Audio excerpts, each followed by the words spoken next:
Si tengo yo que dar a aceptar, ya está. Rafael, en primer lugar, bienvenido a Paredro. Muchas gracias, Camilo. Encantado de estar aquí contigo y de que hablemos un ratito. Pues mira, más encantado estoy yo porque tu libro Maestros de la Felicidad, publicado por Roca Editorial, se publicó aquí en Bogotá. La primera edición fue en enero del 2024. Ya estamos cumpliendo prácticamente un año. Y de ese año yo creo que llevo por lo menos 6 meses con ganas de hablar contigo para que nos cuentes, porque un libro como el que tú nos das es lo que yo más celebro y más me gusta celebrar de este programa, que es cuando personas expertas, académicas, profesores, se dan cuenta que tienen un conocimiento humanístico que da para mucho más de lo que normalmente nos dicen que dan el conocimiento filosófico, literario, poético. Tú te concentras en traer estos maestros de la felicidad que nos han mostrado caminos distintos al pesimismo, distintos a la frustración, sino que nos dan herramientas, pero herramientas no con fármacos, sino con palabras, con ideas.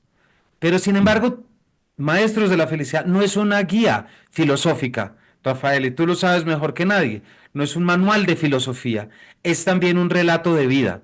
Entonces quisiera de pronto arrancar por ahí, si te parece bien. Yo sé que esto está muy bien escrito en las primeras páginas y lo habrás dicho, pero quisiera que nos contaras, ¿cuándo caes tú en cuenta como profesor de filosofía que tienes que escribir este libro? Bueno, profesor de filosofía y crítico y muchas cosas más, ¿no? Que quede bastante Sí, claro. sí. Bueno, la verdad es que este libro nació a partir de un acontecimiento más bien luctuoso, y es que yo pasé por una depresión a consecuencia de una serie de pérdidas. Perdí a mi padre, a mis hermanos, todo esto lo cuento en el libro. Y bueno, pues mi experiencia con la psiquiatría fue nefasta, porque me mandaron, acudí a un psiquiatra, me mandaron antidepresivos, no mejoré, al revés, pues me provocaron un estado de agitación, de confusión, y decidí buscar otros caminos, otras alternativas. Y yo me planteé, a fin de cuentas, que he hecho la mayor parte de mi vida, dar clases de filosofía. Y la filosofía esconde, contiene infinidad de lecciones para la vida. La filosofía no es simplemente una disciplina académica, abstracta, erudita, sino que intenta ayudar a vivir mejor. Y yo pues empecé a releer a los clásicos, empecé a releer a Montaigne, empecé a leer a Pascal y vi que en todos ellos encontraba ideas que podían ayudarme. Y como en Roca me pidieron un ensayo de carácter humanístico, que fuera una exaltación de la dignidad del ser humano y del valor de la vida, pensé que la filosofía me podría servir de guía. Pero yo no quería hacer un texto académico, repleto de notas, en fin, de estos textos donde las notas a pie de página ocupan más del texto. De hecho, mi libro no contiene notas a pie de página, donde hay unas bibliografías inmensas que nadie consulta, sino que quise hacer un libro vivo, un libro cercano, un libro directo, un libro que se leyera casi como una novela. De ahí que lo que hice fue discontinuar la historia de la filosofía con mis propias experiencias e incluí una serie de interludios donde hablaba pues de la muerte de mi padre, de mi relación con Javier Marías, del Alzheimer de mi madre, de mi amor a los animales, de mi experiencia como profesor.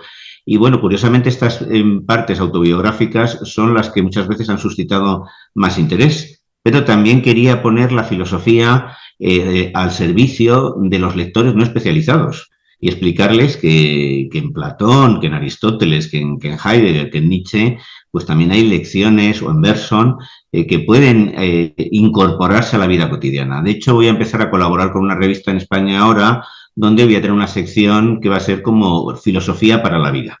Y bueno, pues yo siempre he detestado aburrirme, no me gusta nada el academicismo, yo me distancié bastante de la filosofía porque me pilló en una época en la universidad donde estaba muy de moda el postestructuralismo y había que escribir de una manera muy oscura, imitando a Derrida, a Bataille, y yo no quería escribir de esa manera, yo quería inscribirme dentro de lo que es la tradición anglosajona de la alta divulgación. A mí me gustaba la historia de la filosofía de Bertrand Russell, aunque ha envejecido, hay muchas cosas que están explicadas de forma insuficiente, pero me gustaba ese tono cercano, ese tono directo, que tienes la impresión de que estás hablando con un amigo. Y bueno, pues he intentado convertir mi libro en una especie de autobiografía que corre en paralelo con la historia de la filosofía. Y de forma que, como tú muy bien has señalado, ambos discursos acaban fundidos de tal manera que no se puede discriminar entre lo literario y lo filosófico. Es un texto unitario, es una reflexión sobre la vida, es una reflexión sobre el ser humano, es una reflexión sobre el saber y es un ejercicio de introspección, pero sobre todo es una apuesta por la esperanza, por el optimismo y por el placer de vivir.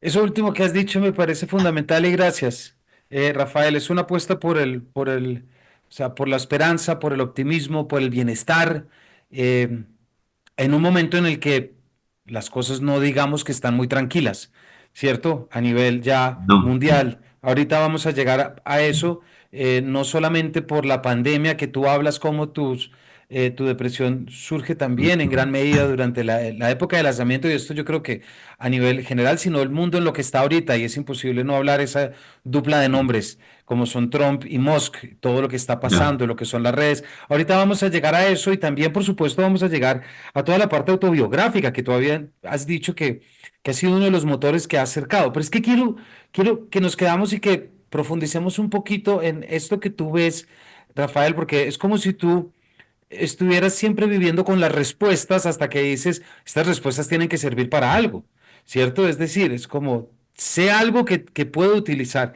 Y al puro comienzo, esto es en el prólogo, hay algo que dices. En esta obra, que reconstruirá la historia de la filosofía desde una perspectiva muy personal, hablaré tan solo de las ideas que nos ayudan a vivir mejor, a no sufrir sin necesidad o a superar el dolor cuando es inevitable. La filosofía no es un manual de instrucciones, pero sí puede utilizarse como guía espiritual y camino de sanación. A mí me ha ayudado a vencer mis demonios interiores y me ha reconciliado con la existencia. Algunos sostienen que la filosofía es un saber caduco, pero yo creo que no lo es. El ser humano nunca dejará de hacerse preguntas. Sin embargo, la vieja disciplina, cuyo origen se remonta a la antigua Grecia, lo cual no significa que no existieran formas más o menos desarrolladas de pensamiento en otras civilizaciones, no atraviesa su mejor momento. Recluida en el estrecho círculo del saber académico, cada vez está más desligada de la realidad. Y ahí es donde me parece que es clave, que es la intención de volver a conectar aquello que ha sido roto, es decir, es ver la filosofía desde una perspectiva distinta. ¿Nos cuentas un poquito sobre esta toma de decisión, Rafael? Sí, cierto. Yo estudié filosofía en la Complutense y pues alrededor lo que yo veía es que mis profesores fundamentalmente se especializaban en un autor y dedicaban a él toda su vida. Pues, por ejemplo, alguien se especializaba en Heidegger o se especializaba en Aristóteles y se pasaban 30 años leyendo su obra para luego publicar artículos sobre un matiz, sobre qué tal término no había sido traducido con suficiente fidelidad a su sentido original, que en Hegel ya se encontraban anticipadas o en esbozo algunas ideas de Wittgenstein y bueno, incluso artículos con temas mucho más peregrinos. Aquello me pareció pues un saber muerto, porque realmente todo lo que se decía en el ámbito universitario no tenía mucho contacto con el mundo exterior, no trascendía, no repercutía, no incidía en la vida de los demás, no ayudaba a nadie y se olvidaba que la filosofía nace en el ágora, nace en la plaza, nace en la calle. O sea, tanto Sócrates como Diógenes, incluso como los estoicos, como los epicúreos, pues buscan jardines, espacios públicos donde poder hablar. Y sin embargo, pues se había convertido la filosofía en una especie de círculo hermético donde solo podían entrar especialistas y donde se escribía de una manera cada vez más oscura, más técnica y más antipática. Y claro, eso está creando una distancia, un abismo insalvable entre el lector y la filosofía.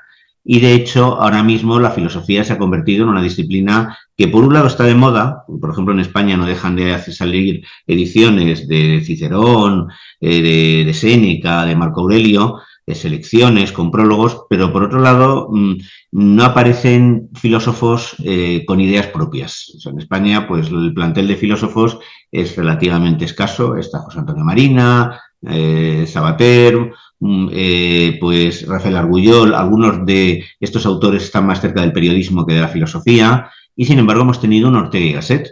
Entonces, pues bueno, Ortega y Gasset nos fue un ejemplo de que se puede escribir para una amplia mayoría, tocar temas de actualidad y al mismo tiempo no perder rigor. Octavio Paz no era un filósofo, pero también era un autor que se expresaba de una manera muy elegante, muy bien elaborada y que además pues reflexionaba sobre el mundo que le rodeaba. Entonces yo quería pues un poco en este libro protestar contra ese academicismo que está llevando a la filosofía, yo creo casi a un callejón sin salida, porque prácticamente no surgen filósofos ni surgen pensadores. O sea, ya no hay, pues, yo qué sé, autores como un Bertrand Russell, ¿no? Que tenía, pues, era una voz que se escuchaba en todas partes. Entonces, pues bueno, yo he intentado hacer un rescate del saber filosófico y mostrar que hay ideas, pues, extraordinarias, como por ejemplo cuando Spinoza dice que no hay nada más útil para un hombre que otro hombre. A mí, para salir de la depresión, lo más útil ha sido el afecto de mis amigos, de las personas de mi entorno. O cuando, por ejemplo, Séneca afirma que la felicidad no consiste en acumular bienes, sino en necesitar pocas cosas.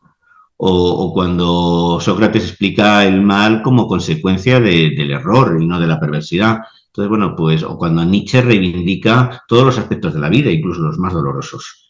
Yo creo que la filosofía nos proporciona grandes lecciones de vida y que hay que hacer un esfuerzo para volver a conectar la filosofía con el público general, devolverle la vida, mostrar que puede ser un saber vivo y acabar con ese academicismo que está un poco empobreciendo el discurso filosófico y que está impidiendo que surjan otras voces. De hecho, cuando aparece algún filósofo que habla para un público más amplio, desde el mundo académico inmediatamente se le descalifica. Se le pone la etiqueta de divulgador y se habla de él con desdén. Entonces yo creo que bueno, que es la hora un poco de sacudirse el academicismo y de apostar por un estilo más cercano, más directo, que devuelva la filosofía a su lugar natural, que son las plazas.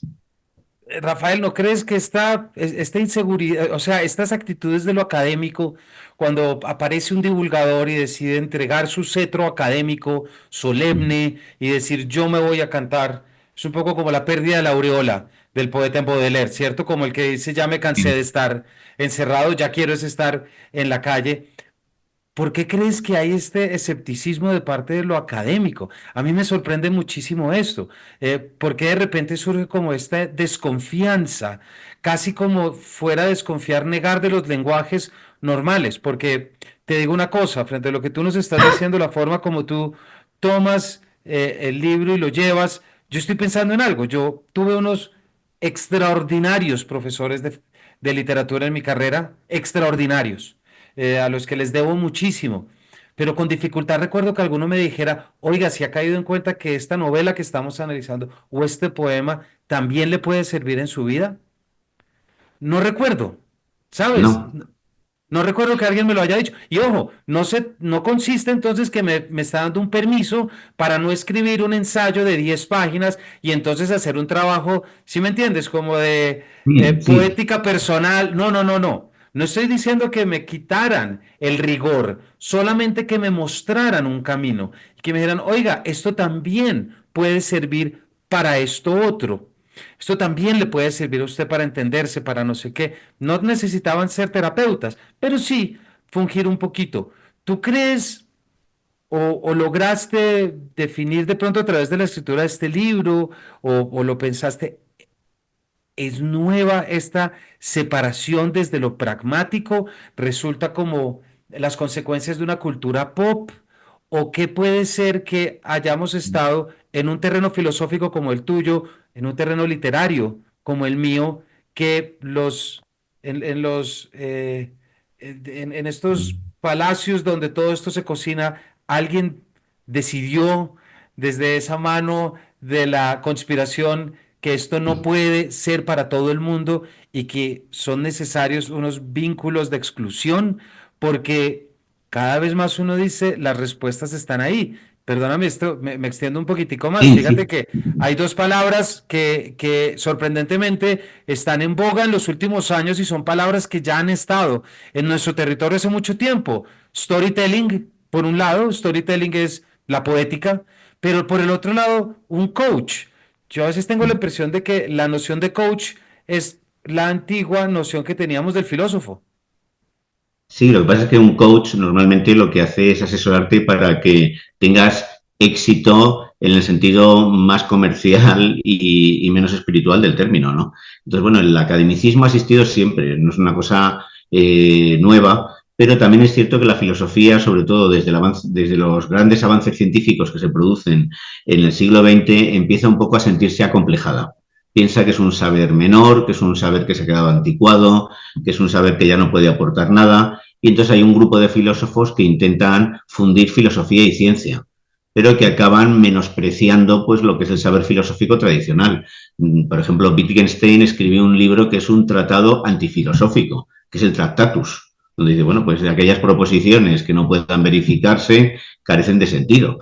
Y entonces, pues bueno, pues hay un sector de la filosofía que se desliza hacia el terreno de la ciencia, intenta asimilar su lenguaje, incluso pasa en el campo de la literatura con el estructuralismo, que a mí, por ejemplo, la crítica estructuralista me producía horror, como muchas veces se desmenuzaba un texto y se buscaban una serie de valores sumamente abstractos y no se iba realmente al contenido de la obra, cómo se ha ido despreciado incluso esta especie de estilo impresionista que tenía, por ejemplo, Azorín de comentar un libro, ¿no? Pues una cosa muy subjetiva, que carece de rigor científico. Entonces, la búsqueda del rigor científico va a provocar que los saberes humanísticos, pues muchas veces se disfracen de ciencia para demostrar que ellos tienen suficiente rigor. Y luego hay otros que, por el contrario, optan pues, por una especie de discurso místico, ¿no? Que han sido un poco los discípulos de Heidegger. Entonces, bueno, pues nosotros no somos científicos, pero tenemos un conocimiento intuitivo, vamos a lo esencial, al conocimiento del ser, pero es que incluso el lenguaje es una herramienta que está limitada, porque no puede, mediante los conceptos, comprender el fondo último de las cosas. De ahí que pues en Ser y Tiempo vemos como el lenguaje experimenta una serie de torsiones, buscando mediante términos nuevos explicar la realidad.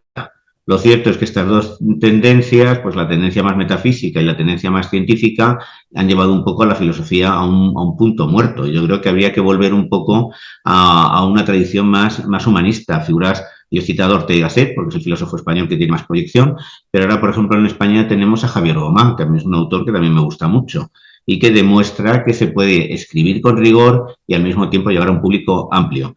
Yo creo que esta forma también de la conspiración de la que tú hablabas nace de la ambición y del afán de poder. O sea, que surjan como una especie de mandarines. Nosotros somos los magos que controlamos todo, que tenemos las fórmulas, que manejamos las varitas mágicas, y esto es un saber que está vedado a los que no han sido iniciados. Hay que iniciarse, hay que seguir por una serie de procedimientos, de ritos, pero yo creo que esto, pues bueno, al final empieza como una cosa muy ambiciosa y acaba como una auténtica farsa, porque los profesores de filosofía que hay en España, en las universidades, la mayoría son figuras irrelevantes, cuyas obras no salen del ámbito universitario.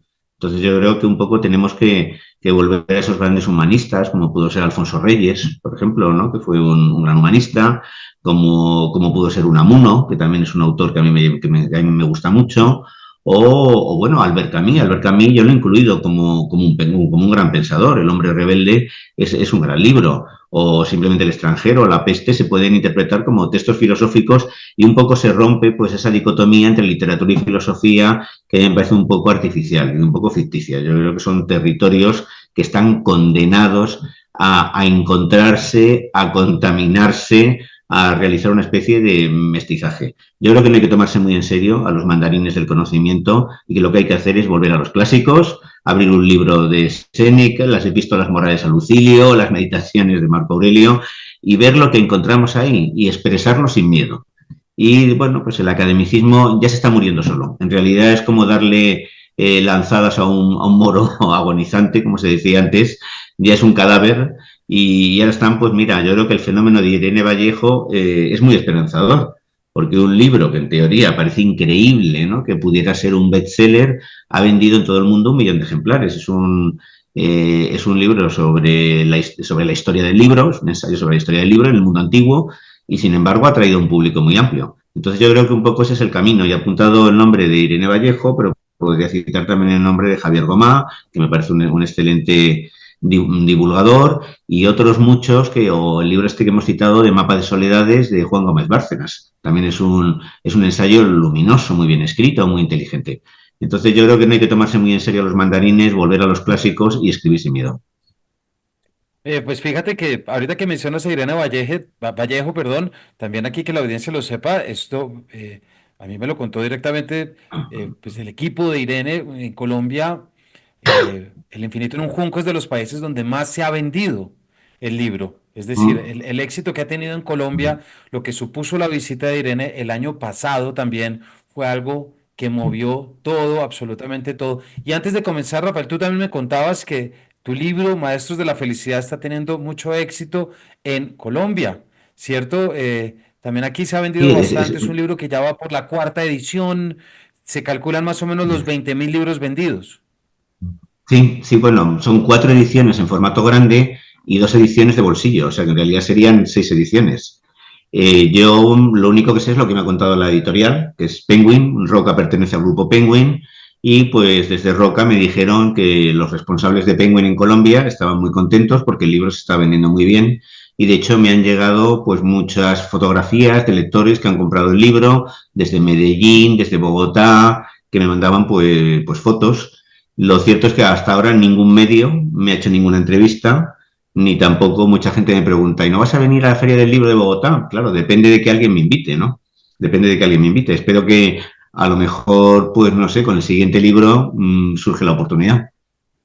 Pues mira que para eso está Paredro y hace rato te queríamos invitar porque sabíamos, Rafael, precisamente la importancia de un libro como este. Quisiera, quisiera volver sobre algo que tú estabas diciendo que me parece muy importante. Em, y es con la automedicación, ¿cierto? Y es la Ah, bueno. medicación propiamente dicha, porque aquí estamos hablando de cómo tu libro recupera espacios vedados prácticamente socialmente a la filosofía y recupera algo que a veces es muy complicado para mucha gente, es decir, oiga, leer filosofía es bueno para su bienestar, es bueno para su cerebro, no es esta idea que nos han vendido que la poesía leo poesía para desconectarme y poder estar. No, no, no, esto queda, esto tiene influjos. Tú hablas en el epílogo también, y aquí estoy saltando, ahorita vamos a entrar como al grueso, pues que me interesa mucho tanto el prólogo como el epílogo, porque son los pedazos donde tú nos muestras, tú nos hablas acerca de lo que supuso para ti cuando fuiste diagnosticado con bipolaridad. Nos hablas ser un enfermo crónico, dibuja un horizonte desolador, hay una honestidad tuya muy grande. Y también esto estoy en la página 530 cuando hablas, tras leer varios estudios sobre los riesgos de los psicofármacos y el error que representaba medicalizar el sufrimiento, decidí retirarme la medicación poco a poco. Y ahí es cuando entra la biblioteca que estaba ahí detrás, ¿cierto? Y los conocimientos de siempre. Me interesa mucho también como tú estás poniendo acá que hay muchas más opciones para buscar el bienestar de lo que los medios, las redes y las stories de Instagram nos pueden servir, pero supone un poquito más de esfuerzo, que es volver a la lectura como un proceso para autodiagnosticarse. ¿Te suena esto? Sí, hombre, yo, como te he explicado al principio, a consecuencia sobre todo de pérdidas familiares, de muertes trágicas y prematuras, pues caí en un estado de depresión, de lo que se llama un duelo complicado. Y bueno, pues acudí como el sufrimiento era muy agudo y nos han educado que el sufrimiento es casi algo antinatural, que no es un aspecto más de la vida, pues acudí a un psiquiatra pensando que podría encontrar algún alivio. Fue un grandísimo error. Me mandaron un antidepresivo, amitriptilina, triptizol, y ese antidepresivo, como ya advertía en el prospecto, me provocó un cuadro de manía, un cuadro de agitación, me provocó donde yo tenía verborrea, problemas para dormir, irritabilidad, cambios de personalidad. Y bueno, todo esto a mí me chocó muchísimo. Fui a hablar con el psiquiatra y me dijo, no, es que eso, es que eres bipolar. Todo esto sin hacer ningún tipo de prueba ni de diagnóstico, porque la psiquiatría es una rama de la medicina que en algunos aspectos a veces está más cerca de la brujería que de la ciencia. Porque si tienes un cáncer, te hacen un TAC, te hacen una resonancia, tienen unos datos inequívocos, pero la psiquiatría hace un diagnóstico a partir de lo que tú le cuentas.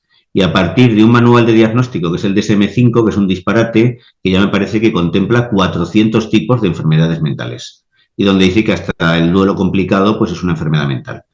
Yo pues hasta ese momento sabía muy poco de psiquiatría, pero empecé a darme cuenta de que algo no funcionaba, porque además se había añadido al sufrimiento psicológico que yo tenía un estado de excitación, de agitación, de irritabilidad que hasta entonces no había aparecido. Y después de leer varios libros, yo fui al psiquiatra y me dijo, bueno, pues si quieres lo probamos con un antipsicótico.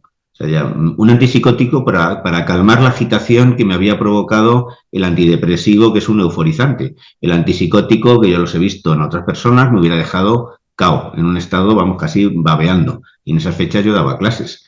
Y bueno, yo investigué y decidí por mi propia cuenta retirar la medicación de forma progresiva. Fue una experiencia muy dolorosa porque los medicamentos crean adicción, especialmente las benzodiazepinas, que también me las mandaron, los antidepresivos.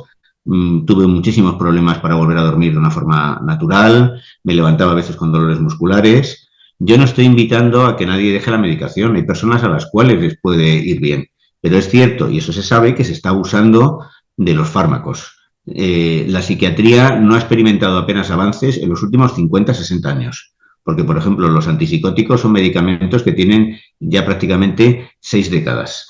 Y en España se abusa, según datos oficiales, de las benzodiazepinas de una manera alarmante. Se ha transmitido la idea de que estar triste porque has perdido un ser querido, o te han despedido, o has fracasado en algún proyecto, es un estado antinatural, un estado enfermizo. Y no, el dolor, el sufrimiento, es una reacción muy humana y muy normal ante determinadas situaciones. Y la única alternativa que hay es pasarlo, aprender a convivir con él, buscar apoyo emocional, pero no buscar la ayuda de la psicofarmacología, que a veces lo único que hace es añadir un problema. Hay un porcentaje altísimo de personas que están siendo tratadas que realmente no tienen ninguna enfermedad mental. Lo único que tienen es malestar emocional, sufrimiento psicológico. Yo dejé poco a poco la medicación, esto lo he contado a veces en las redes sociales, he sufrido el ataque de algunos psiquiatras, otros en cambio me han dado la razón, y lo cierto es que, bueno, pues sí conservo una cierta tristeza de fondo por las cosas que me han sucedido, pero he vuelto a ser una persona totalmente operativa y equilibrada. Se han publicado ya muchos libros sobre el abuso de los psicofármacos, por ejemplo, Sedados, de James Davis, que en España lo publicó la editorial Capitán Swing. Joanna Moncrief, que es una psiquiatra británica, publicó en Nature un artículo denunciando, afirmando que la serotonina no es la causa de la depresión, que estas teorías de que son desarrollos bioquímicos solo son hipótesis que no están verificadas. Entonces yo creo que la filosofía nos proporciona unas herramientas mucho más eficaces para enfrentarnos al dolor psíquico. No estoy hablando de un brote psicótico, que eso hay que tratarlo con medicamentos, pero al dolor psíquico, que una benzodiazepina que simplemente te produce un estado de aturdimiento, de sedación, porque a fin de cuentas estos medicamentos son o sedantes, sedantes menores, como las benzodiazepinas, sedantes mayores, los antipsicóticos, y euforizantes, los antidepresivos. Entonces, pues te están intentando modular el estado de ánimo, pero a veces las consecuencias son nefastas, porque entre otras cosas son adictivas y tienen, por ejemplo, hay muchos antidepresivos que lo que hacen es acentuar el deseo de autolesionarte, de suicidarte.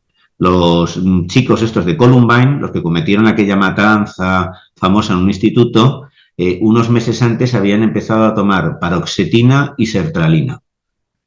Y a partir de ahí se volvieron los dos mucho más agresivos. Y hay sentencias en Estados Unidos, en el Reino Unido y en Nueva Zelanda admitiendo que algunos crímenes se han cometido a consecuencia de la medicación.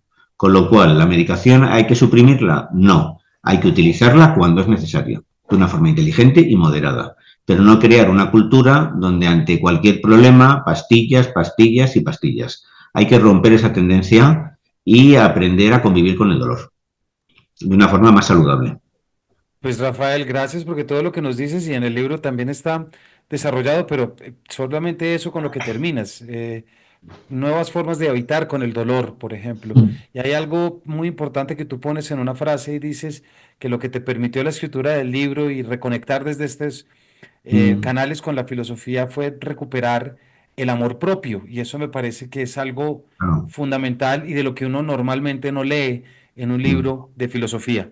¿Te costó en algún momento, Rafael, como conectar con tu vulnerabilidad, conservando la razón filosófica, ¿cierto? ¿Sí me explico? Sí, Para sí, sí. poder Bueno, escribir. cuando se habla del amor, y mi próximo libro es un ensayo sobre el amor, al estilo de Eric Fromm, que se llama precisamente el libro Elogio del Amor, no se suele hablar muchas veces del amor a uno mismo. Y sin amor a uno mismo es imposible amar a los demás. Una persona que se desprecia, que se detesta, que se avergüenza de sí misma, está rabiosa, está contrariada, está pues en guerra consigo mismo y con los demás. Entonces yo comprendí que el primer paso para estar a gusto con el mundo era estarlo conmigo. Y eso es algo de, bueno, sí te encuentras algunas reflexiones sobre esto en Erich Fromm, en Viktor Frankl, incluso en Freud. Yo creo que amarse a uno mismo no debe confundirse con el narcisismo, que es una cosa totalmente distinta. Entonces, una persona narcisista es una persona que no tiene empatía porque solo está pendiente de sí misma. Pero una persona que se ama es porque conoce sus limitaciones, sus flaquezas, sus fragilidades y, pese a todo, se acepta. Yo sé que tengo muchísimos defectos. Yo a estas alturas, con 61 años, hay muchos rasgos de mi carácter que me va a costar mucho trabajo modificar, pero he aprendido a convivir conmigo mismo. Y si soy indulgente conmigo mismo, tengo que ser indulgente con los demás, porque no puedo pedir la indulgencia ajena cuando no la practico conmigo mismo. Entonces, estas cosas, pues sí las encontramos en algunos autores, pero ahora mismo, pues bueno, en el ámbito académico no. En el ámbito académico, pues los artículos son sobre pues un fragmento de la crítica de la razón pura relacionada con la fenomenología del espíritu. Este academicismo yo creo que lo que revela al final es falta de ideas, falta de coraje y cierto miedo a la vida. Estoy advirtiendo que aquí en Madrid está oscureciendo y estoy por encender la luz porque creo que estoy un poco en penumbra no sé, y voy a encender. Mira, mi mujer que está aquí al lado va a ser tan amable. Dale, Eh, igual todavía te vemos bien, no te preocupes. sí, pero mira, la luz está de aquí arriba, si por favor la puedes encender, porque aquí justo está atardeciendo. Claro, Justo. claro, no, no te Pues preocupes. mira, ahora se ve mejor, ¿no? Ahora se ve Sí, mejor. sí, acaba de Entonces, mejorar. Gracias, Rafael. Bueno, Rafael, tienes todo esto en la cabeza, empiezas a conectar, te das cuenta que aquí hay un camino que puedes tomar y entonces es cuando ya empieza la parte técnica, la carpintería propiamente hablando de cómo se escribe un libro con los propósitos que tú tienes. Tú divides el libro en seis grandes fragmentos no, en seis grandes capítulos como etapas. son las enseñanzas de la antigüedad, el cristianismo, una nueva imagen del mundo, el renacimiento, un canto a la condición humana, la modernidad entre el desengaño y la razón, en que nos hablas precisamente de Spinoza, que hablabas hace un rato, y de Descartes, luego nuestros contemporáneos o casi para terminar en el siglo XX del compromiso al escepticismo. Mm. ¿Cómo fue este pedazo? ¿Te recuperaste lecturas? ¿Hiciste una relectura de un canon filosófico para buscar tus preguntas? Me interesa cómo fue la relación, siempre destacando esto que tiene tu libro que no tienen los demás, que es este plano emocional también y vivencial. ¿Cómo escoges los textos? ¿Cómo escoges los fragmentos sobre los que vas a escribir? Sí, yo, bueno, dediqué al libro un periodo de unos 18 meses de trabajo.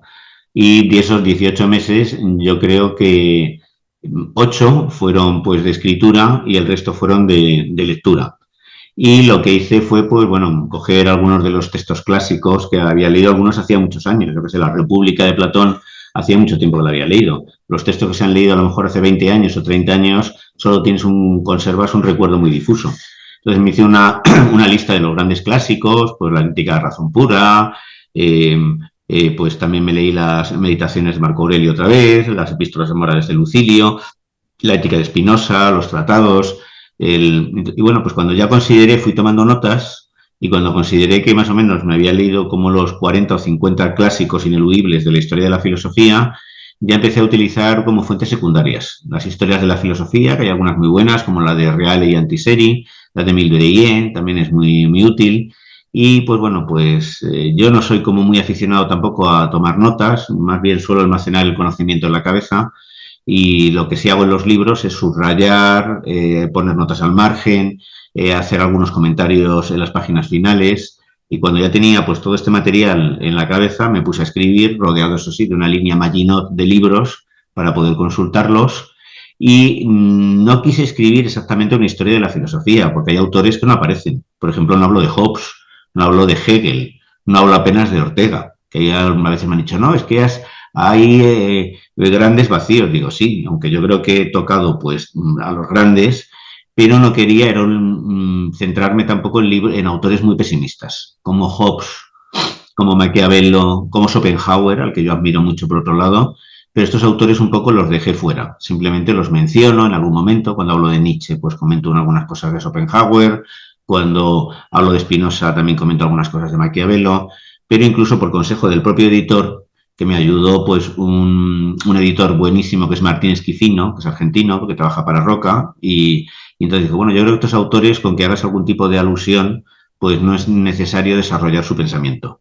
Cioran, algunos no le consideran un filósofo, para mí me parece un autor muy importante. Ya había escrito sobre él en un libro anterior que se llama Peregrinos del Absoluto, con lo cual, una vez definido el contenido, determinadas las exclusiones, pues un poco simplemente me dejé llevar.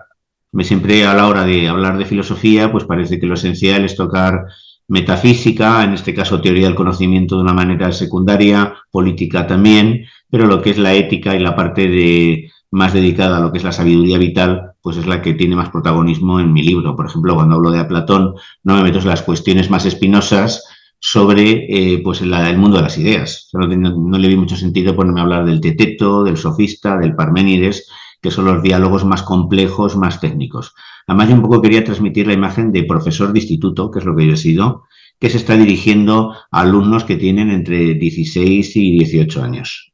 Por eso los alumnos aparecen en mi libro en varias ocasiones, y todos están basados en personajes reales, lo que pasa es que les he cambiado el nombre para respetar su intimidad, aunque luego alguno ha protestado y me ha dicho, pues a mí me hubiera gustado salir con mi nombre. Pero yo quería que esto fuera como una especie de última lección, como el equivalente a aquí lo que es historia de la filosofía en segundo de bachillerato, pero con un sesgo muy claro. O sea, yo no pensaba ser objetivo, sino utilizar la filosofía para expresar mi punto de vista, escribir de filosofía como si fuera literatura y al mismo tiempo destacar ese lado luminoso de la filosofía que casi siempre se elude. Entonces yo no quería redundar en las tesis de Schopenhauer o decir cómo sostiene Shakespeare que la vida es solo ruido y furia o como dice Calderón que el mayor delito del hombre es haber nacido. Digo, no, vivir, en fin, implica cosas muy dolorosas y muy tristes, pero creo que siempre merece la pena. Y un poco, pues, ese fue el planteamiento del libro. Claro, y ahí hay una cuestión que vuelvo, que es Maestros de la Felicidad, es una historia de la filosofía, pero el protagonista aquí eres tú. Y eso es una cuestión que quiero sacar y contarle a la audiencia, porque eres tú quien decide al final quién quieres involucrar o no, porque tu propósito no es servir únicamente de transmisor entre una historia institucional y un lector, no, es tú desde una situación determinada desde una vivencia determinada, quieres aprovechar un conocimiento al cual la cultura y nuestra cultura reciente le ha dado un poco la espalda, como ya hemos dicho, desde muchos aspectos, para mostrar cómo tú, en vez de darle la espalda, le das el pecho y logras sacar adelante una vida. Me atrevo a decir esto. Y Claro. ahí hay algo, estamos terminando, Rafael, pero algo que quiero leer. Esto es una cita del epílogo que tiene que ver con esto que tú decías de dejaste por fuera a Schopenhauer, a Hobbes y a Hegel, porque yo creo que es que aquí no solamente estás hablando sobre los libros, sino también estás hablando sobre las ideas, sobre nuestra cabeza y sobre lo que debemos aceptar como hábitos. Dejar atrás ciertas lecturas y reemplazarlas por otras culminó mi proceso de recuperación. Durante años había leído selectivamente las obras que expresaban una visión trágica y pesimista de la existencia. Pensaba que Cioran tenía razón cuando describía al ser humano como una marioneta con los ojos hundidos hacia adentro. Estaba de acuerdo con Schopenhauer, según el cual la vida es esencialmente sufrimiento e insatisfacción. Me identificaba con la desesperación de las poetas suicidas. Entendía que Jeanne Marie, superviviente de Auschwitz, se hubiera quitado la vida no solo por el trauma de la deportación y la tortura, sino porque no hallaba sentido a las cosas y se rebelaba contra la experiencia de la vejez. Pero aquí salto un par de frases para llegar donde quiero llegar. Comencé a pensar que el pesimismo siempre constituye la tentación más fácil. La esperanza exige esfuerzo, ilusión, tenacidad, imaginación. No me refiero a la expectativa de lo sobrenatural, sino al simple hecho de concebir el futuro como un abanico de posibilidades. Y quiero repetir la frase, Rafael, porque me parece muy bonita. La esperanza exige esfuerzo, ilusión, tenacidad e imaginación.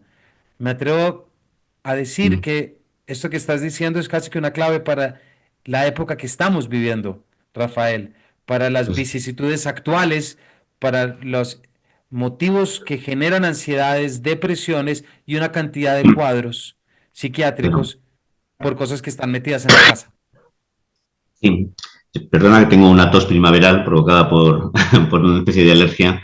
Y bueno, ahora mismo estamos viviendo una situación trágica, pero que empezó en los años 80 con Margaret Thatcher y con Ronald Reagan. Ha habido una época, por lo menos en Europa, después de la Segunda Guerra Mundial, cuando la socialdemocracia y el liberalismo llegan a un pacto y se crea el Estado del Bienestar para garantizar una serie de servicios básicos, sanidad, educación, empleo, pensiones.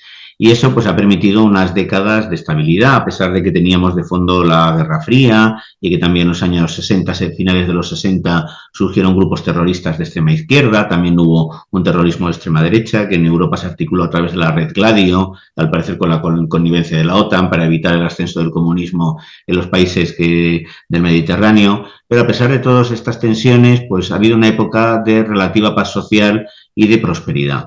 Cuando llegan Margaret Thatcher y Ronald Reagan al poder y también luego respaldados por Juan Pablo II, se produce la revolución neoliberal. El estado del bienestar es muy caro, ha disparado la inflación y hay que aplicar recortes. Y desde entonces yo pienso que los trabajadores no han hecho más que perder derechos, se ha deteriorado la sanidad pública, se ha deteriorado la educación pública y ahora mismo pues están gobernando populistas de extrema derecha como Orbán, como Meloni, como Trump, como Milei. Milei, por ejemplo, ha recortado partidas presupuestarias que estaban destinadas a financiar tratamientos contra el cáncer, lo cual me parece a mí un crimen casi contra la humanidad. Y aunque Trump quería parar el suministro que obtienen diferentes asociaciones para luchar contra la malaria, contra el SIDA, contra la tuberculosis, en Estados Unidos quería que las agencias federales dejaran de gastarse dinero en estos programas, ¿no? Afortunadamente un juez esto lo ha paralizado. Y como dice James Davis en Sedados, cuando hay políticas de esta naturaleza, el ser humano pues sufre. O sea, cuando por ejemplo en España para los jóvenes es difícil encontrar un empleo, si encuentran un empleo los salarios son muy bajos, el precio de la vivienda está disparado y esto está creando pues claro muchísimo malestar, muchísima infelicidad y yo creo que por eso la esperanza exige tener, pues, ser un poco audaz y temerario, pensar que las cosas realmente pueden cambiar, pero no van a cambiar solas. Hace falta imaginación, hace falta obstinación, hace falta creatividad. Y yo creo que esa debe ser la labor de los intelectuales. No se trata tampoco de hacer un discurso partidista. Yo a veces hace poco me entrevistó a Alex Fidalgo y por los comentarios, que en España es muy popular, por los comentarios que yo hice sobre Trump, de inmediato me acusaron de rojo. No se trata ahora mismo tampoco de aumentar esa polarización que ha dividido la sociedad, sino de volver un poco a la cultura del consenso que hubo en la Europa de la posguerra. Cuando un político demócrata cristiano como Aldo Moro y un político comunista como Enrico Berlinguer estaban dispuestos a pactar para mejorar la vida de los ciudadanos. Entonces lo que hace falta es más pedagogía y que la polarización desaparezca y que se vuelva un poco a la cultura del consenso. Y esto, pues bueno, ahora mismo en España parece inviable a corto plazo, lo parece también en Colombia, donde también hay muchísima crispación, pero yo creo que un poco debería ser la labor de los publicistas, de los ensayistas, ¿no? De los filósofos.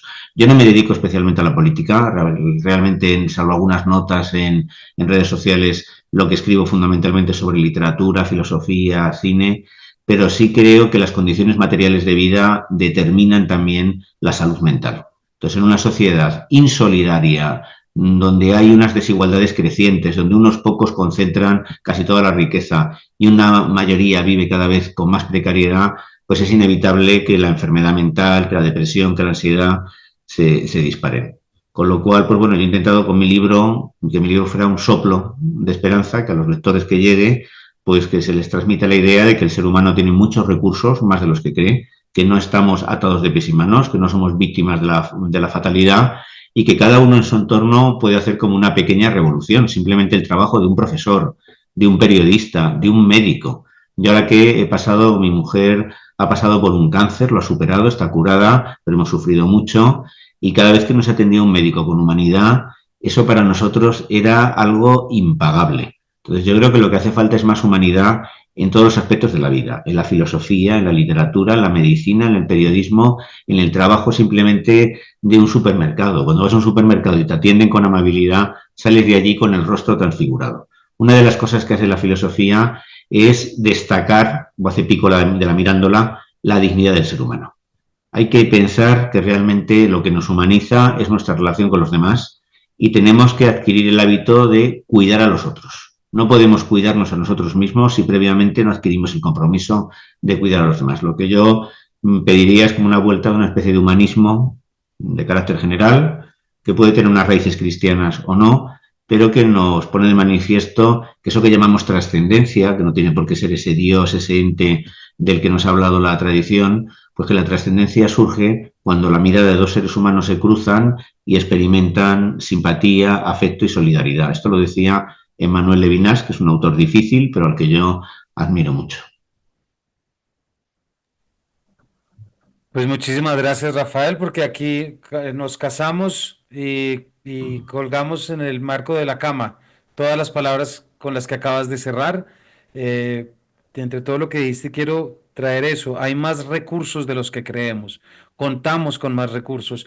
Y aunque esto le suene muy extraño a mucha gente, la filosofía, la literatura, la poesía y el arte en general sí son recursos.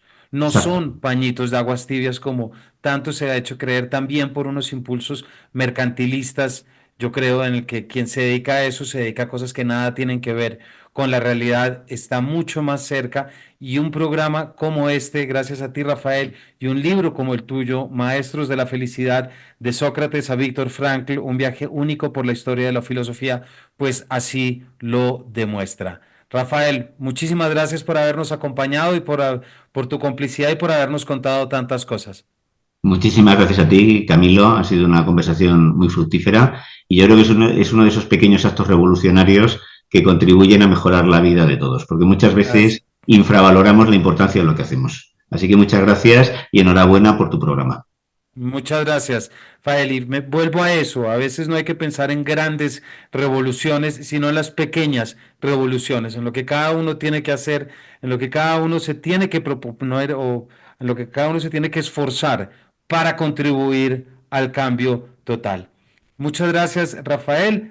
Todos ustedes ya saben dónde está este libro y estoy seguro que habrán tomado muchos apuntes. Maestros de la Felicidad en Roca Editorial lo pueden encontrar con nuestro invitado de hoy, Rafael Narbona. Rafael, de nuevo, muchísimas gracias y a todos ustedes gracias por habernos acompañado y nos vemos en una próxima edición de este Paredro.